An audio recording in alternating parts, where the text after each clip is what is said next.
So on Saturday, Luton, we got beat. We got beat 2-1 by Bradford. One of the worst performances of the season. A performance which I do not want to see again. We've seen plenty of those performances over the last 18 months. And on Saturday, it basically was not acceptable. Getting outworked, outclassed by Bradford. They wanted it more than us. And I don't want to see a performance like that again. But we've got an opportunity tomorrow night against Wigan to put things right, get the 3 points, but not just the 3 points, but also an opportunity to put in a good performance as well, as I do think that would give the fan base some confidence going into this going further along this football season. Before I do give you my thoughts going into this game, please smash the like button on today's video. Let me know your thoughts and feelings down in the video comments and your score predictions as well. And if you are new to my channel, please subscribe. I make Luton and EFL content. And also I'm trying to hit 6,000 subscribers before the end of the year. So if you are new, please hit that subscribe button. In this match preview, I will briefly just quickly talk about the game against Bradford on Saturday. I've spoken about it enough. Then we'll hear from Charlie, who's a Wigan fan, with his thoughts going into this game. And then you'll hear my thoughts going into the game against Wigan. So on Saturday against Bradford, we came up against a team that was well drilled, well organised.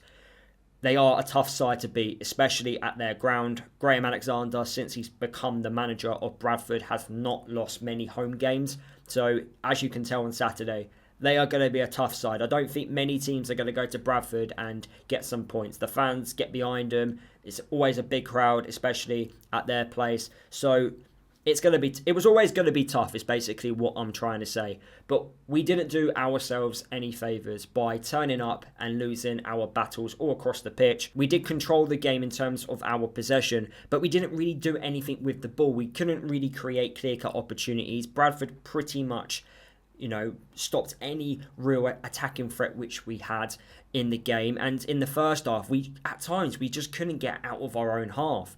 We really struggled, and we've got to find this right balance. I personally think the midfield's the problem. I know people were talking about the wing backs, and we're playing players that are not actually natural wing backs out wide. But for me, the midfield, it's not doing enough for me. It's not winning enough battles in the centre of the pitch. We're not progressing the ball quickly enough to our attacking players. It's all coming to the midfield in my eyes. We're not linking it all together. And we've got to find the right personnel, the right dynamic in that midfield. The quicker we do it, the better it will be, in my opinion. But right now, that midfield for me is the problem, not the wing-backs. But hopefully, over the next coming games, we will have more natural wing-backs playing in their natural roles.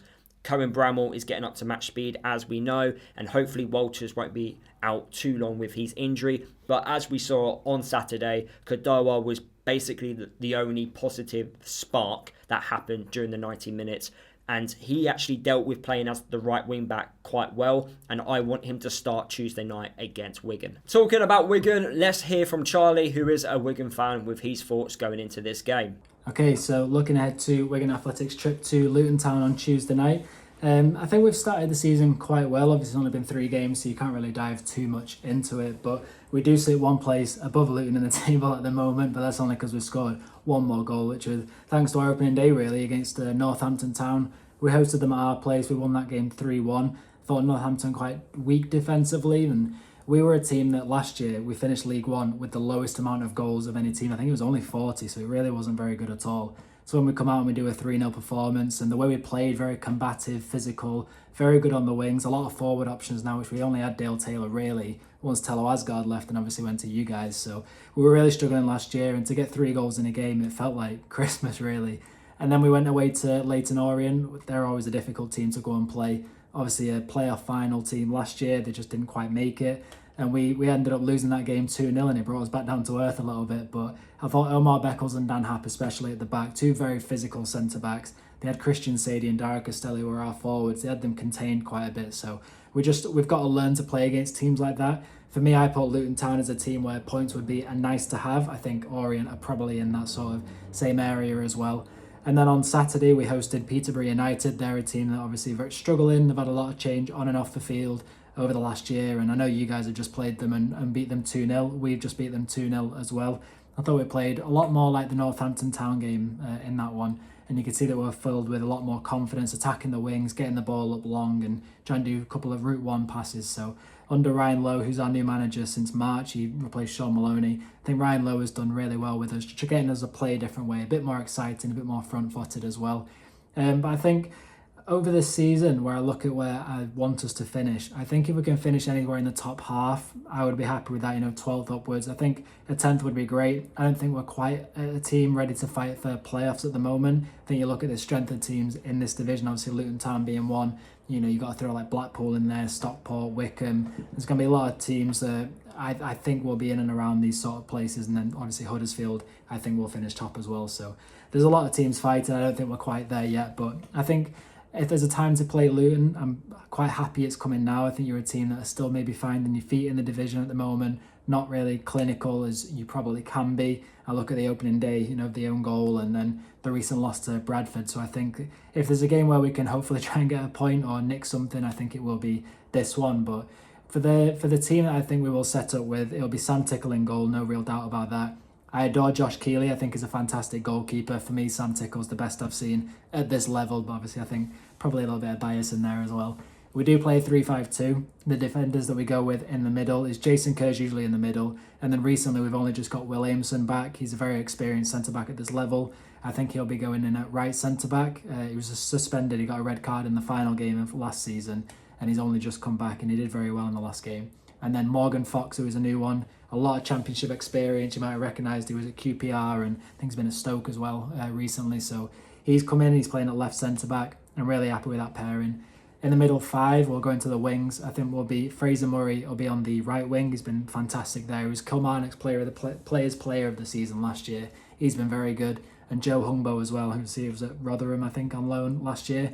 He's been very, very good for us. So I think they'll take our wings. In the middle, we've usually gone with one defensive midfielder and then two who can attack, but the two who are attacking have been quite good defensively. I think with the way Luton play, I would like to see another defensive midfielder come in and maybe just the one up ahead of them. For me, it'll be Tyrese Francois will be the defender, the more defensive one. I think also Baba Adiko, who's a very, very good player who's come through our academy. He's not featured yet this season, but I think as somebody who can sweep up the midfield and clear out to the wingers on the forward line, I think Baba Adiko is that player. So for me, it would be Francois and Adiko, and then probably Ryan Trevitt just ahead of them too. But again, it could be Callum Wright, it could be Jensen Weir. Obviously, we're not too sure at the moment. And then our forward line has been Christian Sadie and Dara Costello for each of the 3 games. Costello's not scored yet. He's got himself into very good positions, and I think he will eventually score, but he's just not managed to do so at the moment. And Christian Sadie got his first for the club on the weekend with a very powerful header. Great at the hold-up play. I absolutely adore Christian Sadie. But I think we'll go with Paul Mullin in this one alongside Sadie. We could also go with Melise Asamoah as well, who's a very, very fast winger, stroke forward player. He's been a bit converted. So I think it'll be a good time to play Luton, but I also look at your defensive record. I think it's very good. Don't think you've actually conceded a shot on target at home yet. I think you've only played 1 game, but I think you'll be very strong defensively at home. So if we can go there and nick a point, I'll be very happy. I'm leaning towards a 0-0. I think we'll cancel each other out, but if there's a score draw or if we can nick anything, I'll be very happy with that. But yeah, for me, a 0-0. Thanks for having me on, Lewis. Big shout out to Charlie for giving up his time and helping me out in today's video. It's always nice to hear what the opposition fan has to say when we do play against each other. But yeah, how do I see this game planning out for Luton? I think it's going to be quite similar to the game against AFC Wimbledon, where Wigan, I think, are going to put 11 players behind the ball and they're going to hit us on the counter-attack. I think Wigan have a lot more firepower than what AFC Wimbledon have at the moment, and some of their attacking players have definitely improved them since the start of this season. Players like Sadie, for example, has caused a threat up top. So I feel like it's going to be 11 players behind the ball and their counter-attack when the moment is right. And over the years, I feel like Luton, we struggle when we play against teams that do this to us. And the best way to stop teams doing this is by having a quick start. And having a quick start is not what we've done so far in this season. We need to, first 10 minutes, go out, all guns blazing, and get that goal. If we can score in the first 10 minutes, we'll go on to win the game. I'm sure of it. I'm very confident in ourselves. I think once we go 1-0 up, it will become a lot easier. But that's the difficult part, I think. It's to go 1-0 up. If we go into this game playing at a certain tempo, a certain level of intensity, we will go on to win this game if we go all guns blazing in that first 10 minutes. For me, the longer the game goes, staying as a draw, the better it will be for Wigan. They are going to accept a point. A point away from home is fantastic in their eyes. I don't know where Wigan are going to finish this season. I have predicted them to finish around mid-table. I think they are going to have a better season than they did last year. Last year they were deemed as a very boring team, but defensively they were very solid at the back. They had really good defensive foundations, but going forward they just didn't look great at all. Nothing really attractive about their attacking display. But this year in the summer window they have addressed that by signing a couple of attacking players, and that's why I believe they're going to finish a lot higher in this League One season. Let me give you my starting 11 for this game then against Wigan. So as you can see, there are a couple of changes, and I do think some changes are needed going into this one. We've got to change something. It can't be the exact same starting 11 that played against Bradford, because that wasn't good enough. Something has got to change. I can't see the formation and system changing. I think it's here to stay, whether you like it or not. I think we need 1 or 2 more players coming back from injury in order to play 4 at the back. Right now, I don't think we can play it with the current personnel that's available. So right now I've gone with Keeley in goal, Nigel as the right-sided centre-half. I don't think McGuinness can play after what we witnessed against Bradford on Saturday. Anderson as the middle centre-half, Cal Naismith as the left-sided centre-half. Bramall I've put as left wing-back. He's played 2 45 minutes now, 1 45 minutes against Coventry and another against Bradford. Can he get at least an hour in this game against Wigan? And then after 60 minutes, we can put Ali as like the left wing back, for example, and bring on an attacking player. I don't see Bramall being able to do more than 60 minutes. I thought Kadoa on that right-hand side against Bradford was amazing. He played 70 minutes against them. I think he's got more than enough to at least start this game and play a decent amount of it. So I want him on the right-hand side. Walsh and Saville in the midfield. Although it didn't work against Wimbledon, I'm just going to put that down to first game of the season nerves. And I would like to see it again. And if it doesn't work again, then we know that also that midfield partnership also doesn't work. So we need to figure out a different midfield balance. Clark in the number 10 role with Ali and Yates up top. I felt Yates against Bradford was too isolated. He needs to be near someone. So Ali up top with him would be my striker partnership. We need to stretch the Wigan defence, and then hopefully that will open up gaps and space which we can exploit. But yeah, we need to do something different compared to what we did against Bradford on Saturday. But like I've already said, we need to start well. Otherwise, it's going to be a long afternoon. That's how I personally see it. Hopefully, we can get the 3 points. If we don't get the 3 points, then the reaction is not going to be great. And the pressure is going to be on. The pressure is going to double. Cardiff on Saturday will be a test. They will come and play. They will come and try and take the 3 points. They're not going to sit back. They're not going to put 11 players behind the ball. They're going to go for the 3 points. So that might suit us a lot better because there'll be more gaps. There'll be more space to exploit. But regardless, we need to figure out a way to beat teams that put 11 players behind the ball and just counter-attack us, because we're going to face a lot of teams that will do that in this League One season. So fingers crossed we can do it.